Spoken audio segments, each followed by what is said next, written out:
മലപ്പുറത്ത് നിന്നും ഒരു അപകട വാർത്ത വരുന്നുണ്ട്. മലപ്പുറത്ത് ലോറി ക്വാറിയിലേക്ക് മറിഞ്ഞ് അപകടം സംഭവിച്ചിരിക്കുന്നു. അതിൽ ഒരാളെ രക്ഷപ്പെടുത്തിയെന്നാണ് മനസ്സിലാക്കുന്നത്. മറ്റൊരാൾ കൂടിയുണ്ടെന്ന സംശയത്തിൽ ഇപ്പോൾ തിരച്ചിൽ തുടരുകയാണ്. ഫയർഫോഴ്സ് സംഭവസ്ഥലത്ത് എത്തിയിട്ടുണ്ട്. ഇപ്പോൾ വിവരങ്ങളുമായി നൌഷാദ് അത്തിപ്പറ്റ ചേരുന്നുണ്ട്. നൌഷാദ്, എപ്പോഴായിരുന്നു ഈ ഒരു അപകടം സംഭവിച്ചത്? എങ്ങനെയാണ് ഈ ഒരു അപകടം? രമ്യ, മലപ്പുറം ജില്ലയിലെ ആദവനാട് പഞ്ചായത്തിലെ ചെമ്പിക്കൽ ഊരോത്ത് പള്ളിയാൽ സ്പിന്നിംഗ് മില്ലിന് സമീപമാണ് ലോറി കോറിയിലേക്ക് മറിഞ്ഞ് അപകടമുണ്ടായത്. ഇന്ന് ഉച്ചയോടുകൂടിയാണ് ഈ സംഭവം നടന്നത് എന്നുള്ളതാണ്. നിയന്ത്രണം വിട്ട ലോറി ആഴമേറിയ കോറിയിലേക്ക് മറിയുകയായിരുന്നു.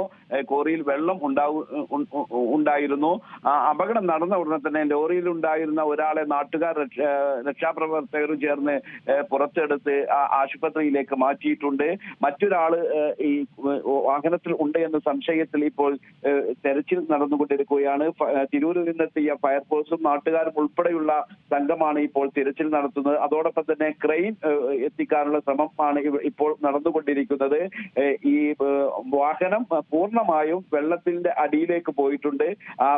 ഈ വാഹനം ലൊക്കേറ്റ് ചെയ്തിട്ടുണ്ട്. ഇനി ആ വാഹനം ഈ ക്രെയിൻ കൊണ്ടുവന്ന് പൊക്കിയെടുത്താൽ മാത്രമാണ് ഇനി അങ്ങനെയുള്ള രക്ഷാപ്രവർത്തനമാണ് ഇനി നടക്കാനുള്ളത് എന്നുള്ളതാണ്. അതോടൊപ്പം തന്നെ അത് കൂട്ടിച്ചേർത്ത് പറയാനുള്ളത്, ഈ രക്ഷാപ്രവർത്തനത്തിനിടെ ഫയർഫോഴ്സ് ഉദ്യോഗസ്ഥനെ പരിക്കേറ്റിട്ടുണ്ട്. അദ്ദേഹത്തെയും തൊട്ടടുത്ത സ്വകാര്യ ആശുപത്രിയിലേക്ക് മാറ്റിയിട്ടുണ്ട് എന്നുള്ളതാണ്. ഇത് പലചരക്ക് സാധനങ്ങളുമായി വന്ന വാഹനമാണ് ഈ കോറിയിലേക്ക് മറിഞ്ഞത്. ആഴമേറിയ കോറിയാണ്. വലിയ ഉയരത്തിൽ നിന്നുമാണ് ഈ കോറിയിലേക്ക് മറിയുന്ന ഒരു സാഹചര്യം ഉണ്ടായത്. നിറയെ വെള്ളമുള്ള ഒരു സാഹചര്യമാണ് ഉള്ളത്. ഏതായാലും രക്ഷാപ്രവർത്തനം ഇപ്പോഴും തുടർന്നുകൊണ്ടിരിക്കുകയാണ്. അല്പസമയം കൂടി പിന്നിടുമ്പോൾ ഈ ക്രെയിൻ ഇവിടെ എത്തിച്ചേരുന്നതോടുകൂടി പിന്നീടുള്ള പ്രവർത്തനം ഈ ക്രെയിൻ ഉപയോഗിച്ചുള്ള രക്ഷാപ്രവർത്തനമായിരിക്കുമെന്നാണ് ഈ രക്ഷാപ്രവർത്തകരും ഫയർഫോഴ്സും ഇപ്പോൾ നമ്മെ അറിയിച്ചിരിക്കുന്നത്. നൌഷാദ്, ലോറിയിൽ 2 പേരുണ്ടെന്നാണ് മനസ്സിലാക്കുന്നത്. തീർച്ചയായും 2 പേരുണ്ട് എന്ന നിഗമനത്തിന്റെ അടിസ്ഥാനത്തിൽ തന്നെയാണ് ഇപ്പോൾ തിരച്ചിൽ നടത്തുന്നത് എന്നുള്ളതാണ്. വാഹനം ഓടിച്ചിരുന്ന മുസ്തഫ എന്ന് പേരുള്ള ഒരാളാണ് എന്ന സംശയത്തിന്റെ അടിസ്ഥാനത്തിലാണ് ഇപ്പോൾ രക്ഷാപ്രവർത്തനം നടത്തുന്നത്. ഈ മുസ്തഫയെ തൊട്ടടുത്ത ആശുപത്രിയിലേക്ക് മാറ്റുകയും ചെയ്തിട്ടുണ്ട്. അത് ഈ അപകടം നടന്ന ഉടനെ തന്നെ ഇദ്ദേഹത്തെ രക്ഷപ്പെടുത്താൻ സാധിച്ചു എന്നുള്ളതാണ് ആശ്വാസകരമായ കാര്യം.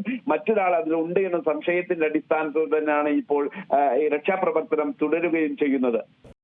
ഏറ്റവും പുതിയ വാർത്തകളും വിശേഷങ്ങളും വിരൽ തുമ്പിലറിയാൻ സീ മലയാളം ന്യൂസ് എല്ലാ ഡിജിറ്റൽ പ്ലാറ്റ്ഫോമുകളിലും ലഭ്യം.